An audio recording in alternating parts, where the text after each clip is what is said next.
The NEET exam is finally over, and that is a huge accomplishment, mind you. And the things that I did after my NEET exam 2023 were very diverse. And alongside a lot of enjoyment and traveling, meeting people, reading books, watching movies, we also conducted a lot of research on the different medical colleges available in India, attainable for my rank, and we went and visited those colleges. In this video, alongside sharing what you should be doing after your NEET exam, I hope to kind of shed some importance on how it is important to know about the different medical colleges which are suitable for you and which are attainable for you, and that you will be happy to pursue your MBBS for the next 5.5 years.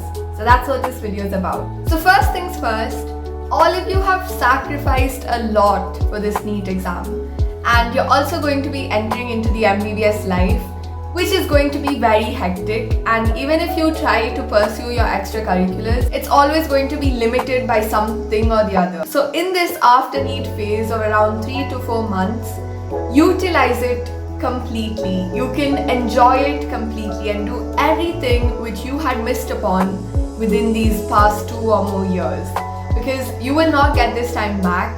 So instead of becoming academically inclined right now from day 1 of your after NEET phase, take your time and just relax. And once you get bored of these things, start learning new things. So I started to learn how to crochet, started a YouTube channel, and also read a lot of self-help books. So do all of these things and catch up on all the things that you had missed out upon. And if you're thinking about joining a hostel, make sure that you value the time you're spending with your family. I did that a lot, and that's why after I came to hostel, I didn't really regret about being so far away from home. But if I did not spend as much time with my family as I had in those 3 to 4 months which I had with them, it would be a big regret for me. So value your bonds and take time in spending it with them very preciously. After a few days of enjoying, it is important for you to come back and kind of analyze how you've performed in the NEET exam. Look at the different answer keys available from different coaching centers and understand how much you would have scored. Take into mind you might have made OMR mistakes. Like a few days after my NEET exam, I got to know I was not going to get 665. It has gone down to 645 because of OMR mistakes. So take that into account. Next, compare it to the previous year's rank number, and also add as many thousands to that because there will be rank inflation. I did not expect for the marks that I got that the range would be in the 8,000s. So that can happen and that will happen. It is important next to look at the different colleges available for that particular rank temporarily, right? So go to the MCC website and download the previous year's final list of the candidates which have been admitted to medical colleges and look through all the colleges which the previous year students have got for that particular score range, rank range. The reason why you should do all of this is because you're going to be pursuing MBBS, and that is going to take a huge chunk of your life. You don't want to go to a random medical college which just people go because of the rank. You need to go where you feel comfortable, where you know you're going to grow, and where you know you're going to be happy. So it's important for you to conduct your research. So once you know the names of the different colleges which you might be able to get, next you need to make that decision. Do I want to go through AIQ or through state? Yes, you can do both, but then it's a bit of a complicated procedure. What we did is we watched a lot of YouTube videos wherein they gave like these flowcharts and made it easier for the kind of mechanism by which these two processes work, how they go hand in hand, the AIQ and the state counseling. So do that, and slowly you'll get an idea whether you want to stay as a localite, go from home to a college, whether you're ready to take that jump and go to a hostel. So we looked at the hospital, the location, how far it is from home, the college tour, the facilities available, the administration, and we tried to connect with a few seniors there. It took some time, but we found some people on LinkedIn, on Instagram, YouTube. So do all of this. Once you've shortlisted the colleges which you really have a liking towards, then it is important for you to visit those colleges in real life. So those are attainable for my rank either in first or second round. We went and visited those colleges. So I visited my Nammo Medical College before the counseling process had started.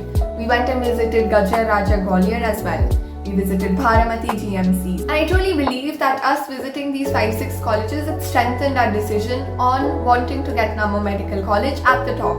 We made the college preference list during the counselling procedure time. There might have been a few doubts in my mind whether I should have put this college above the other.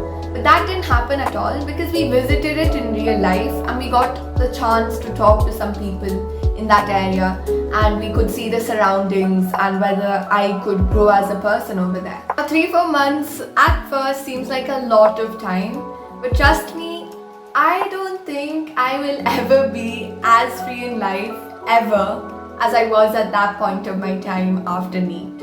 Like, don't get me wrong, MBBS is magnificent, but it's very draining. So enjoy as much as you can and make as many memories as possible.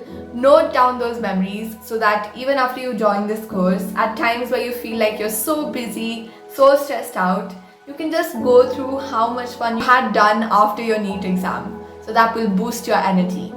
Now, if NEET this year did not go as planned for you, it doesn't matter. What you need to do is just rethink your decision. It doesn't matter if you want to take a drop for attempting next year. That's totally alright. But make sure that you totally know what you want to do in life. Don't just take a drop for the sake of it. Because the kind of mindset you have for NEET doesn't work when you come to MBBS.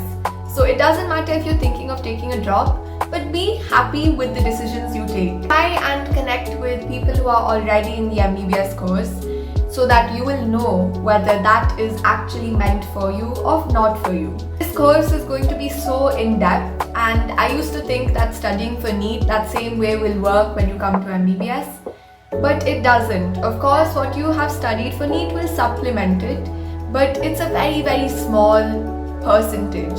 So think whether you want to sacrifice more to get here. It doesn't matter if you do, but make sure you make a proper decision. If I was to add on to something which you could do if you have a lot of time, is try and get a good knowledge about the entire MBBS course. I knew that in first year we have 3 subjects, biochem, physiology and anatomy. But it wasn't until I came here that I knew that we are going to be studying literally everything. Like this nerve, this course, upper limb, lower limb, thorax, abdomen, head and neck, neuroanat. It's a lot. So in order to prevent yourself from getting so overwhelmed once you come to this course, try and have a knowledge of that before. Don't study, but get a good glimpse of everything. So that is something which I didn't do, which you can do. But totally relax in these months ahead. You really will need it. Do random, weird, funny, funky things. Alongside that, get a good knowledge about what you could attain for your rank. You can do this, and once you get the college, you'll be very satisfied and happy, and it won't come as a huge shock for you. So that's it for this video. Come back next week for more time out with Aisri. Bye.